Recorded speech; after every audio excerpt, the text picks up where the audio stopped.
Plus 3 या 6 plus 5 के रूप का होता है, जहाँ क्यू क्या है, पूर्णांक है। हम लोग यूक्लिड लेमा को जानते हैं, a = b³ प्लस क्या r होता है।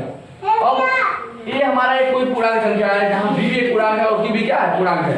हमने बताया था जब हम किसी संख्या को भाग देते हैं, जैसे आपने देखा होगा a है, a को हमने b से भाग दिया, a को हमने b से भाग दिया तो q बार में जाएगा और r यहाँ पर शेष पर बचेगा। यही है यूक्लिड लेमा। यूक्लिड लेमा क्या है, यही है, यही मेरा यूक्लिड लेमा है, जहाँ पे ये चारों संख्याएं हैं जो हम मिलकर बनाना है। यहाँ पे इनको हम लोग अंग्रेजी के अक्षरों से हम डिनोट किए हैं, क्योंकि अंकों को रखेंगे तो कोई वैल्यू मिल जाएगी जिससे हमारा सूत्र स्थापित नहीं हो पाएगा। अब आगे देखते हैं हम इसके लिए हमको क्या करना पड़ेगा। कह रहा है कि कोई भी दो विषम पूर्णांक है, विषम संख्या कोई है, वह 6q + 1 ऐसा माना जाता है। यदि हम सम संख्या में किसी संख्या का गुणा करके यदि उसमें विषम संख्या जोड़ते हैं तो हमें विषम संख्या ही प्राप्त होता है। लेकिन आइए उसको इस माध्यम से देखते हैं। हम कहेंगे a की वैल्यू किसके बराबर है, a की वैल्यू नहीं सॉरी b की वैल्यू b = 6, b की वैल्यू कितना है, 6 है, b की वैल्यू मैंने 6 मान लिया। अब बना r = r, इसका क्या होगा, r का मान क्या होगा, शेष पर, यानी किसी संख्या को अगर हम 6 से डिवाइड करते हैं तो r की वैल्यू क्या आ सकती है, 0 1 2 3 4 और क्या 5, इस प्रकार से आएगा।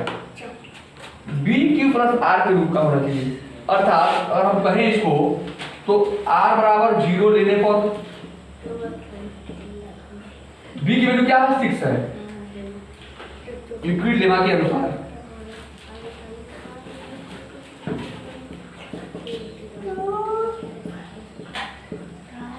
यूक्लिड लेमा के अनुसार हम इसको अगर स्थापित करते हैं तो हम पाएंगे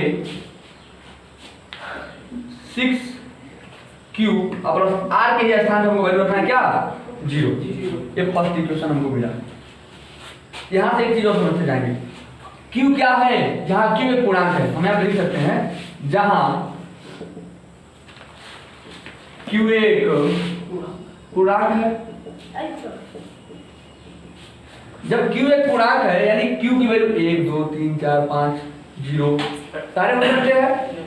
अगर हम q की वैल्यू को 1 रखते हैं, 1 तो 6 1 जा 6 और 6 में 0 जोड़ेंगे तो कितना होगा, 6 होगा। और 6 क्या है, एक सम संख्या, बात समझिएगा। फिर हम आगे चलेंगे। r बराबर क्या लेने पर, 1 लेने, r बराबर 1 लेंगे। r बराबर जब हमने 1 लिया तो हम कहेंगे 6q + 1, 6q + 1 यानी कि दूसरे समीकरण को हमने पाया। फिर इसी प्रकार से हम r बराबर 2 लेंगे, 3 लेंगे, 4 लेंगे। अब हम आपको स्थापित करते हैं, हम यहाँ पे डायरेक्ट हम r बराबर 5 लेंगे, क्योंकि अब हम आगे सॉरी 3 लेंगे और 5 लेंगे ताकि हमको तुरंत यहाँ पे पता चल जाए। और 2 लेकर दिखा देते हैं। r बराबर 2 लेने पर, जो r बराबर 2 लेते हैं तो आप क्या लिखेंगे, लिखेंगे 6q + 2। फिर हम r बराबर 3 लेने पर हो जाएगा 6q + 3।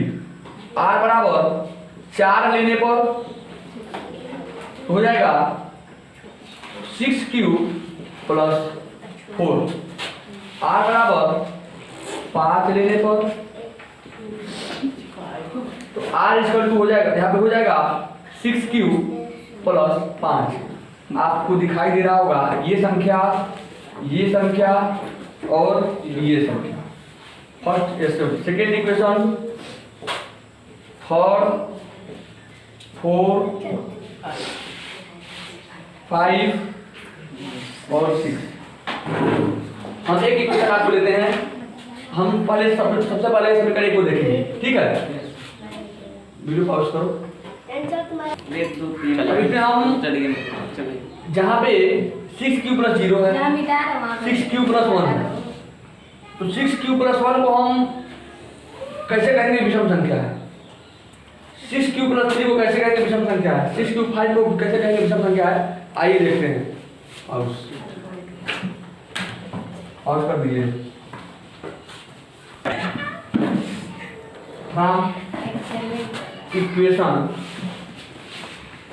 1 2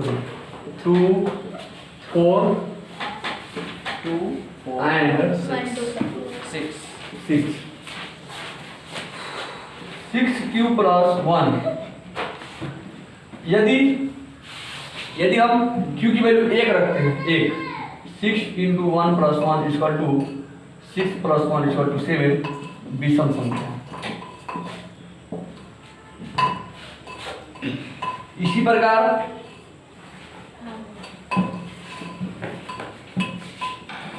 6 इंटू 1 प्लस 3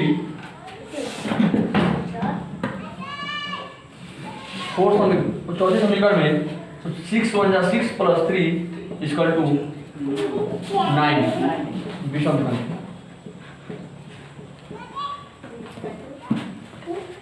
फिर आपका आता है 6 इंटू 1 प्लस 5